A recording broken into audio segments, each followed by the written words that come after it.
Hi, welcome to Bushido Mindset Podcast.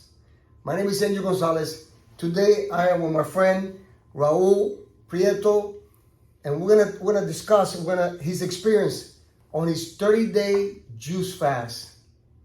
That's right, he went 30 days drinking juice, and I want him to share with us how it was, what kind of experience he had, what he felt. What you went through. Welcome to the channel. Hello. Hello. Yeah, believe it or not, I spent 30 days without eating any solid food, strictly juicing. And it was quite an experience. It was an experience that was very cleansing.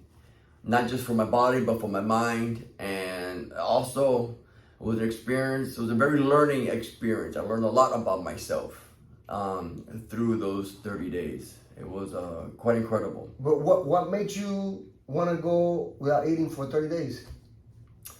Well, it didn't just happen overnight. It was, I've been on this holistic path, this journey for quite a few years, and I was doing a little bit of intermittent fasting. I did a 3-day water fast one time, so I was kind of preparing my body a little bit of how to fast and what to expect, and doing a little bit of research. I encountered somebody that you told me about, John Rose. Oh yeah. And he talks. John Rose, he has a YouTube channel. He's an amazing human being. He knows his stuff. So he knows a lot about healing. He knows about many things. He's excellent. Yeah, it was. So you brought him to my attention. So I saw some of his stuff, and he does this thing called a juice fast or juice feasting, which basically you're giving your digestive system a vacation. And he calls it the solid food vacation. A solid food vacation, exactly, that's what he calls it. And as he was talking about it, it just made a lot of sense to me what that does. So before I started the 30-day fast, I did a lot of research because I kind of wanted to know exactly what I was getting myself into before I did it. So that was important. So I did a lot of research, and John Rose is probably the top guy when it comes to fasting. He's basically a scientist when it comes to fasting. The guy's incredibly knowledgeable. So how was it? Tell us the process. I mean, how did it start? The first day, second day, third day? what was it that you hit the wall? Did you get hungry? Did you detox? Right. Did you have effects? I mean, I did. We want to find out. I did. It was in those 30 days, you a lot of things happen to your body, not just your body, but also in your mind. So the first week, came, and I went to a grocery store. And I just bought all different types of juices. So I was doing, orange juice. I was doing grapefruits. I was doing green juices. But you would do that like one fruit a day, or a mixture of foods? I would, at the beginning, I was doing my greens in the morning, and then my citrus juices in the afternoons. Right. And later on, I just started doing more of the citric juices. It was kind of like depending on the flavor. I was going more on flavor and then really going through a regimen. So the first week was interesting since I stopped eating solids and I went from solids to juicing. So the first day I would go to the bathroom, I was getting rid of my solids from the previous meals. So I would go to the bathroom, I would poop, day 1, I would poop day 2, and then day 3 would come along and I would just peeing because there was no more solid food. So the solid food kind of ran through my system already. A week into it, I was getting bowel movements again, which was kind of like strange because I haven't really eaten no solid foods. I was just drinking everything, and I would get bowel movements. And talking to you and going through the research with John Rose is basically some of the plaque, mucus that's in the lining of my intestines and my colon starts flushing out, and that was pretty amazing. How'd you feel? Well, at first I felt bad because when you start removing the plaque from your system, that plaque has been inside my colon for many years. Yeah. So once it releases lots of toxins. So those toxins gets filtered through your system and goes into your bloodstream. So I was getting lightheaded, I was getting headaches. And as John Rose says, those are health crises. Right. Healing crisis. Or healing crisis, sorry. Healing crisis. And then the healing crisis basically doesn't mean that I was starving, doesn't mean that I was not nutritioned or I wasn't getting the vitamins that my body needed. It was because when I would release this old crap that's been stuck inside my body, I was releasing a lot of toxins and I was being intoxicated from it. And that will last from a half day to a full day. But once my body flushed that out, immediately my energy came back stronger than it was before. Wow. So that was kind of like my first week. My second week, I continued drinking my juices and my vitality, my energy was incredible. At this point, I was 10, 12 days without having any solid foods, but I had the energy that I was going to the gym and working out every morning. Wow.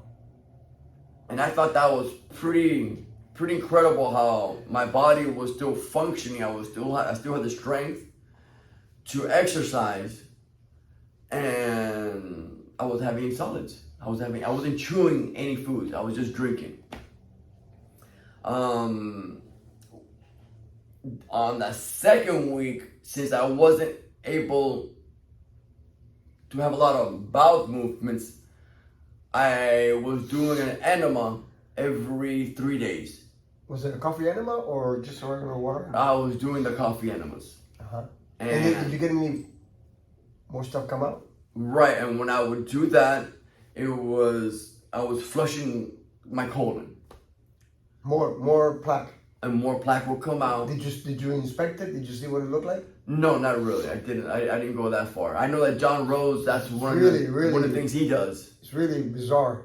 It smells terrible, and you can see what part of the colon it comes from, by the striations of the plaque. Correct. No, I didn't go in that direction. When it came to, I would just flush it out and just flush it down the toilet. But every time I would do an enema, again, my vitality, my energy would just would shoot right up. It was something that was really incredible. By my third week, since I had my colon was being cleaned, my intestines were being cleaned, every time I would take a juice, especially in the mornings, right, I would especially on the orange juice, I would drink orange juice in the morning, and my body would all of a sudden suck in all that energy, and I would be like, I would be fired up. Yeah, but the orange juice is supposed to be one of the fruits that has the most light, most sunlight. They call it the golden elixir because it's up on the tree and it gets a lot of sun. It's orange, Because I was drinking orange juice, I was drinking pineapple juice, watermelon juice, apple juice. I would get pounds of grapes and just put it through the grape, and I would get all the juice from the grapes. So I was doing different types of juices. As my colon and my intestines were being cleaned, every single juice that I would drink would give me different types of energy. Oh, It was really cool. What was the highest? The highest by far was orange juice. Yeah. By far. I would drink watermelon juice, and it would just give me like a really, like a cool, sophisticated energy. It was like a more of a mellow energy. Well, I would drink grape juice, and grape juice would give me a different type of energy. It was very interesting. There's a book. It's called by Hilton Hotima. This guy named Hilton Hotima, and in his book he talks about this doctor, this guy that was healing people with orange juice fast. That's what he would do. He would put his patients to drink orange juice only, and he healed. I think one of his patients drank orange juice for 2 years straight. That's all she Oh wow! She didn't eat nothing, just orange juice, and she healed herself from all disease, and she lost a lot of weight, and her face will glow.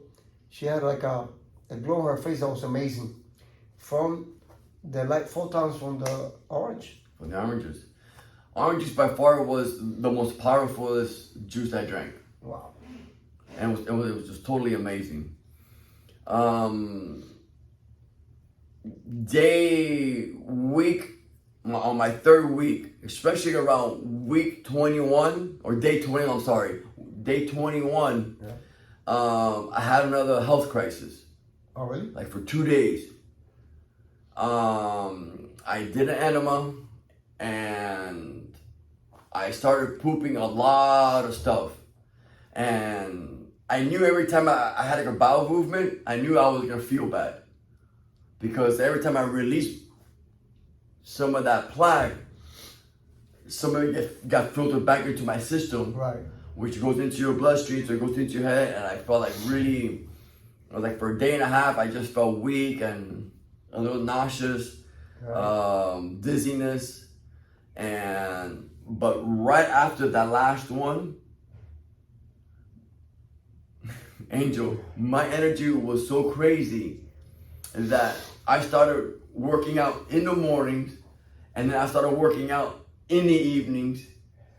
I was working out twice a day. My energy was just like never before.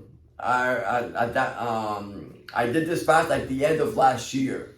So I was exactly 51, almost 52 years old, and I was just he looks so good for 52. I mean, I was on fire. I felt great. On day 22, I told my wife, babe, I don't think I'm ever going to eat again. Wow. That's how good I felt. I did not want to eat again because I was just juicing, and I just felt phenomenal. Wow. Phenomenal. Like the way I felt like a little kid. Like, you know how little kids just run around all day and never get tired? That's how I felt. Because I was working out in the mornings. I was working in the afternoon. My son would go to his karate class. From there, he would do sports, and I would go play sports with him. I was like nonstop. I would put my kid to sleep. Wow. It was just phenomenal because I finally was able to clean all the gunk inside my system. And I guess that's like when you have a car and the carburetor has gunk, and they put that spray, and it cleans it all out. And it cleans the carburetor, or something, the engine, whoa, right?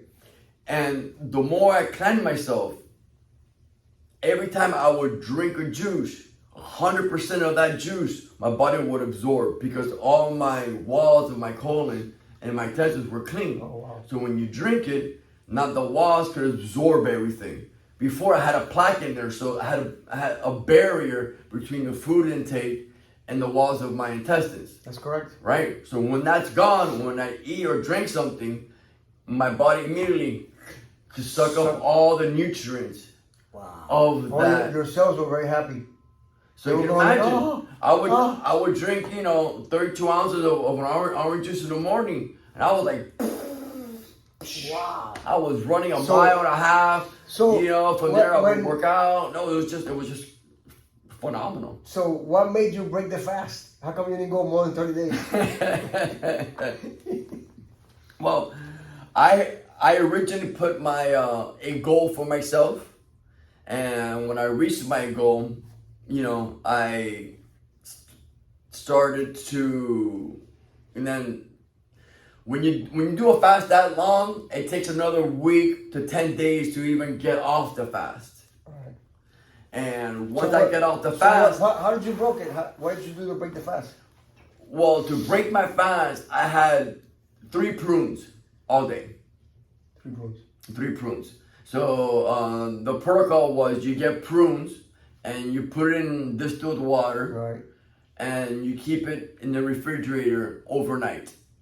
So in the morning, I would drink my juice, and then I finally had a semi-solid, I guess you could call it, food. I had 3 prunes on the first day of breaking my fast.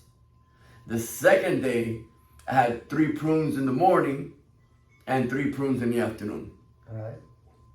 And then on the third day, I repeated that again. Did you get bowel movements as you were eating the prunes? Right, I got my bowel movements on the second day. When I had... Did more plaque come out? It was... At that time, no. At least I didn't think so. Okay. And then on the fourth day, I added some greens to my diet all the way until the 7th day. And then from there, I had put myself a goal to go vegan to the end of the year. So I juiced. It was October, all of October, and then November, December, I went straight vegan. That takes a lot of discipline, because when you live in a house where people eat meat and you only eating juice, huh? That was difficult. Because I would go home. Tell us about the family. Your family, I bet you that their wife thought, this guy went out of his mind. He's gonna die. My wife was very supportive, so that was important. But of course she wasn't fasting, and neither was my son. So you smell the food all the time. So I would go home, and my wife would be there cooking, right? And also, I remember one particular day I got home from work, and she's there cooking. She's cooking like one of my favorite meals, and I'm thinking, oh honey, really, you had to cook that tonight? While they're eating their meal, I'm there with my little jar, not having a very good time. So what do your mom and your dad, they said? They were concerned? My mother and father were very concerned. Right. They thought I was, committing suicide, going crazy. They thought I was gonna die. Yeah. Because they don't know. Because they don't. Right. They didn't do the research. They come from a different schooling of nutrition and stuff like that. Different mentality, different program. So they didn't understand. So even though I tried to explain to them as much as I could, they wouldn't understand. Now that I went through the process and they saw what I accomplished, they have a much better understanding, and they're a lot more supportive of the things that I do. Think about it. When you go in a hospital, they don't give you food. They give you IVs. They give you liquids, huh? And then you heal up, right? You go, oh wow, I feel better. Why? Because you're not eating. Okay? A lot of times in the hospital, and then they start feeding you. Fasting is such an important role in your daily or your yearly life. I believe after this process and some of the stuff that I've done, that every person should fast at a minimum once a year, preferably every quarter. Every 3 months, you should do a 3 or 4 day fast, but minimum at least once a year to reset the system, reset the digestive, flush all the toxins out, and that is part of the protocol to keep a body clean. Yeah. How about enemas? Should you do enemas every week? Well, your enemas really depends on the diet that you're on. I mean, If you're eating a lot of dense food, you should do more enemas. I do enema once a week, coffee enemas once a week, and especially if you're constipated. There's a lot of women that are constipated. They gotta do enemas. If you have to do enema every day, you have to do it every day. Some people have to do it every day because. Speaking of getting bowel movements, I remember, because since now I've been back on solid foods and more of a regular diet, but after my 30-day juice fast, and then I went 60 days doing vegan. Those 60 days of vegan, I remember going to the bathroom, and it was like so pleasurable, it was so good to go to the bathroom. Right. I remember just going there and just having my bowel movements and releasing. It was like, wow. Because the fruits and the vegetables, It was fantastic. They got it has water. You eat a fruit is water content. Compared to the dense foods, bread, higher proteins bread is, and stuff like that. Bread is dry. Meat is it doesn't have that water. So if you eat and don't have water content, then you become constipated. It's a big difference between a bowel movement one way compared to dense food. Way different. Way different. And I remember those when I was. So tell us, okay, now the physical, you explained to us the physical part. How about the spiritual? What did you mentally, spiritually experience? What did you find out? You told me you find out something about yourself. What was it that opened your mind? Tell us this, because maybe the people want to. Yeah, well, since I was preparing to do this fast, I coordinated this fast in October for a purpose. So I did all of October, and at the beginning of November, I was going to do a retreat, a 3-day retreat. And so when I finished my fast, was it like a spiritual retreat? It was a spiritual retreat. Okay. And I went to the retreat. I walked in with this incredible mindset of healing my mind. All right. At the retreat. All right. And when you heal your mind, you heal your spirit, and you heal yourself internally.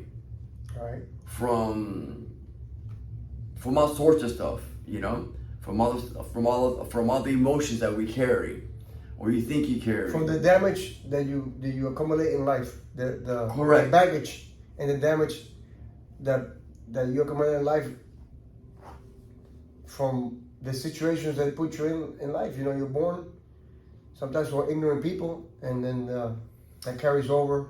Yeah, and then and we also hold a lot of emotions in from our past, because of this would happen and that would happen. You carry resentment. You carry so many things inside of you. But those emotions, all those stuff you carry, is because of what? Wrong programming, right? Not understanding things, huh? That is correct. And that is correct. And it was this fast that helped me clear my mind to understand that I was holding on to a lot of stuff that I didn't need to be holding on to. Because you take things personal that it really don't really matter. People hold on to grudges, for stupid things. Really? Some people don't talk to their family for years because they're mad, or their brother because they did something, and when it comes down to it, it really doesn't matter. And all those emotions are tied to your physical body. So when you are depressed or have anxiety or have grudges and you have all these things, this anger inside. All those things affect your body. It affects your liver. It affects your kidneys. It affects your heart. It affects everything. It affects your flow. It does. And it's been proven. This isn't like, mystery stuff. Stress in the body causes the body to break down. That is a scientific fact. Oh, yeah. And what is stress? Stress could be anxiety. Stress could be depression. Stress could be so many things. Stress could be something that stress is created by the mind. Stress is created by situations that you put yourself into that it's all you. A lot of stress, financial stress. A lot of people they have financial stress. Why? Who created that financial stress? They did, because they didn't know. They didn't know how to manage money. They didn't know how to make the money. They didn't know how to invest the money. So they lack money, or they have desires to get things that are not available, and they get in debt. So all this creates stress that you created. Everything in life you created yourself. That is correct. Your bad health is created by you, by lack of knowledge of fasting or cleansing or eating the right foods, the disease. Well, right, and then through life, I can only speak for myself, but through life, I make mistakes, and then, I did things that maybe I shouldn't have done. I hurt people. I've done so all these things, all these guilt, all these things that we carry affect us not just emotionally, but actually physically. People who have a lot of guilt or are always anxious or worried, and later on in life they will develop cancer. They will develop diabetes. They'll develop other symptoms, physical symptoms, because of these emotions. Because and so if you don't detox your emotions, because we can detox our body all day long, but if we don't detox our emotions. But to detox your emotions, you have to have mental clarity. And mental clarity comes from cleansing. That's just correct. It goes hand in hand. I mean, if your mind is not clear, why people make mistakes? Because they make decisions with no clarity. See, clarity is very important. And when you cleanse, you get mental clarity to the highest level. You experience your mental clarity the most I ever fasted was like 11 days. I did like 11-day juice fast, and but 30 days that's serious. It was. As I was doing it day by day, so I wasn't thinking about the end. I was just doing it day by day, so I didn't feel like it was incredibly difficult until I finished, and I looked back. I was like, oh wow. I can't believe I actually did that. So this mental, what was it that the biggest obstacle you think that you removed from your cleansing, from your mental, from your mind that's been holding you back, that you think, hey, I finally understood what all this is about? What experience did you get after all that? What light did you get? And you went, oh my God, I wish I would have known this years ago. When I finished my 30-day fast and I went deep into meditation and understanding who I was, I learned how to forgive myself, and I learned to love myself for who I was. Right. Self-love. Self-understanding was what I found, and with that I found my peace. Yes, Minamoto Musashi, the greatest samurai, in one of his quotes, he says that have no regrets. And you make mistakes, you wish you could have done things a different way, but you can't think about that. You gotta move on, learn from your experience, and don't make the same mistake again. As long as you don't make the same mistake again, you're forgiven, because that's correct. Because a lot of people that make mistakes unknowingly, because they lack of knowledge or understanding or mental clarity, and they make mistakes that then they regret. But well, that's where the mental clarity comes from understanding even why you made the mistake. And when you go down deep and you start channeling yourself, okay, well, I made this mistake. Well, why did I make the mistake? Oh, because of this.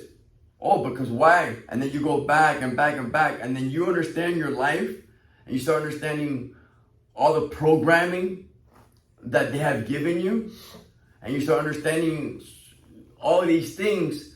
So when you made those mistakes, you were under my control.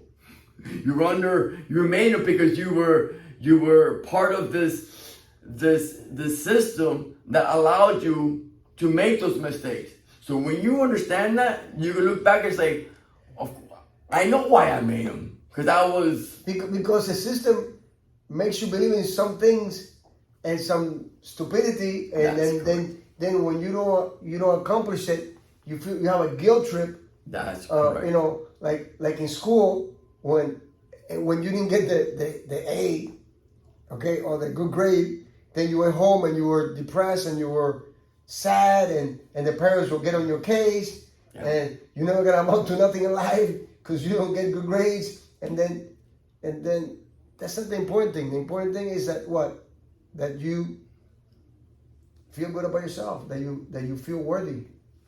And that's what I found out, because I've always grew up with very self-love esteem. I never got good grades, so I was always fighting the system until I found out that I don't have to fight the system. I am the system.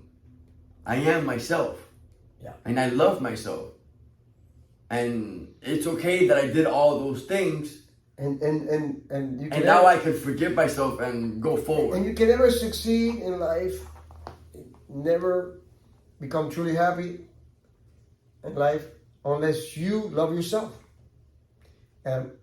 In martial arts, that's my main concept, my main philosophy in my school, is that every kid that comes to our school, I make them feel worthy, my instructors make them feel like they're capable, that they're good, that they're great, that they have greatness in them. Because if you have that in your mind, then when you succeed, then you don't have guilt trips. Okay, how many successful sports athletes, they do all kinds of crazy things. They're making millions of dollars, and they do destructive things. Why? Because deep down inside, they don't feel they're good enough, because it's ingrained in their minds. Things like this are ingrained in your mind that's very hard to shake off. It is. It really is. I mean, having that mental clarity and having the ability to go deep and to have that self-understanding of who you are, that's important. That's extremely important. And I take it upon everybody to really take time to understand who you really are and how you came about, and understand your surroundings. But to do that, you gotta do it fast. That will help. If you start cleansing, I mean, you gotta. Yeah, it's all part of it. Either it's a water, either it's a sauna, it's some kind of protocol that starts cleaning you out. You know, when you do the fasting and you take care of your body, that aligns your mind. So now your body's aligned, your mind's aligned, and now you get your soul. So when you have your body, mind, and soul aligned, they call it when you got the ducks in a straight line. When you get them all in line, and it's difficult to get all the ducks in a straight line. But when you get there, it's easy. Everything is easy. First of all, life is easy. Life is beautiful. Yeah. Reality is beautiful. Yeah. And you're happy. Why are you happy? Because you understand that things that happen is part of life, and you accept them. You're happy because everything that's happened to you had to happen to reach this point. Everything had to happen to me so I could sit here and have this conversation with you. Yep. Absolutely. Why am I happy? Because all of us, you out there and we're all born happy. We are came to this earth to be happy. And we always are happy. It is us who decide not to be happy. Well, it's the programming that makes us unhappy. That is correct. It's the Take out the programming. programming and you're going to find out, man, I was always happy. Yes, you are always happy. Reprogram your mind. Reprogram. It's too easy. Once you're born and you're a child, you let to believe certain things. Okay, then it's very hard to break those habits or that mentality. And then you get things stuck in your head like success. Well, what is success? Explain success. What success is? Having 2 cars in a house? What is success? Being president of a corporation? Is that what success is? What is success? There's different levels of success, right? Absolutely. Okay, what about, there's some people here in Miami that have a house that's $75 million. But then again, are they successful? Successful compared to what? To, say, the guy from Amazon? He's at a different level, right? So, what is success? What is success? Success is how you love yourself, how you feel about yourself. That is success. Well, to be continued. This is a fantastic conversation. I just got informed that my private lesson is coming in, and I want to thank you for sharing with us this wonderful experience. That everybody should go in life to at least try it once. To try it once in your life. I want to thank you for watching. Have a fantastic life.